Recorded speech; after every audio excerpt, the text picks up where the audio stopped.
Within a 3-block radius of the Columbia Heights metro stop, more than 650,000 square feet of retail space, a 1,000-car parking garage, and 1,400 new high-priced apartments and condos are being constructed.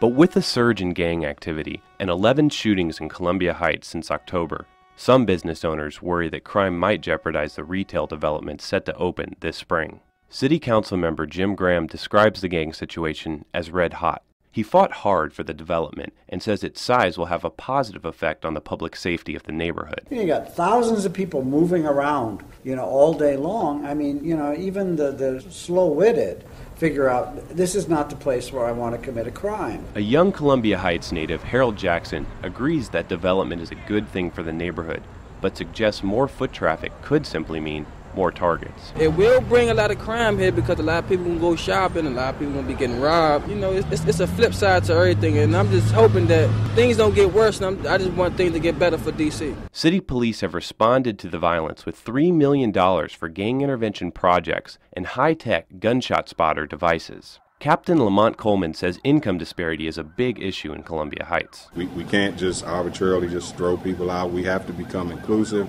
We have to be creative and think of ways how we all can cohabitate. I believe that these efforts will reduce the amount of fear that may be out there in the community. One new area businessman is Jay Sim. He opened Mayorga Coffee House and Lounge earlier this year. Sim says he decided to invest in Columbia Heights because of its charm and a perception that the neighborhood was improving. One time a local resident who's been living here for years was just sitting there with me and looking out on the street, and he told me, I can't believe I'm sitting here, because just a few years ago I'd be scared too. But it's not all good news. Sim says an acquaintance recently forfeited a $50,000 condo deposit because he decided it wasn't a good investment. And just last month, one of the high-priced condo developments switched to apartments because of a lack of sales. We just thought the crime would steadily reduce until recently. Since October, it just seems like there's been a spike.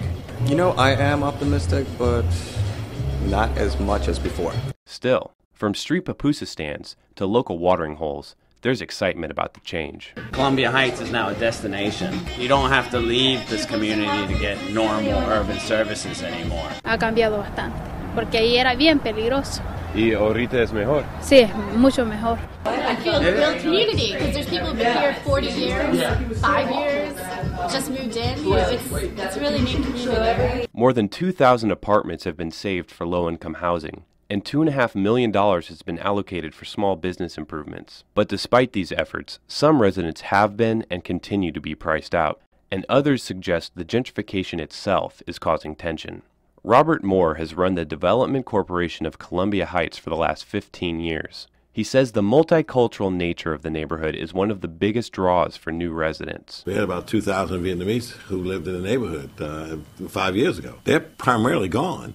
They've been priced out, and that includes Latinos and some African Americans. Nick Schwellenbach moved to the neighborhood 3.5 years ago. 25, white, middle class, probably exemplify a certain demographic that's been increasingly moving into Columbia Heights. And despite being the victim of both violence and a burglary, he says he's staying. As someone crowbarred their way into our basement, stole a laptop, my bicycle, and a 6-pack of beer, which is probably what I would steal if I broke into someone's place. I was actually mugged in May of 2005. Pretty brutal, and I had to go to the emergency room. And it's not just white people like me that are moving into Columbia Heights, but it's people who are fairly wealthy, people who typically would have moved to Arlington or Alexandria. Now they're living next to the poorest of the poor. Many businesses see the diversity as a positive. The Tivoli Theater, built in the 1920s, was once an elegant countryside destination.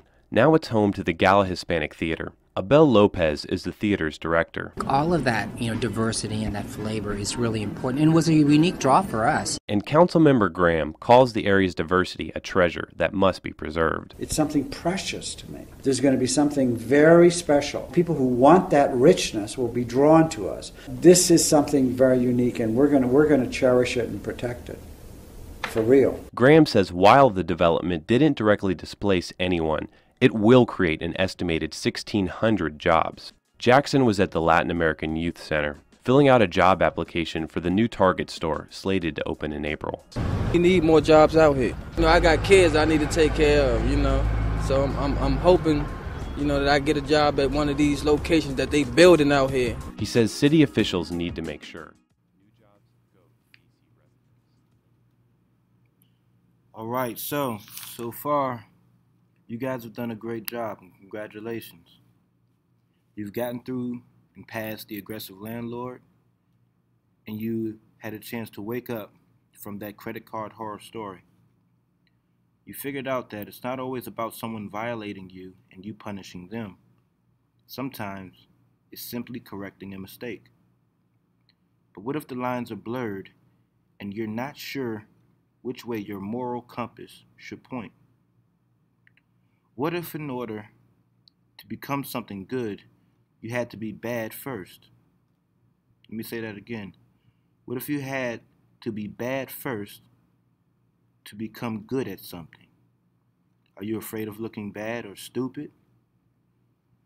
How did it feel to seek advice from a professional, quote unquote, and come out with nothing but what you thought you knew? And be forced to trust that. That is what you thought you knew. So far you've primarily been working individually. But what is it like to be a part of a team, to hold others accountable and have others hold you accountable? To prepare and perform is what this is about. Can you put everything together that you have learned and demonstrate power problem solving?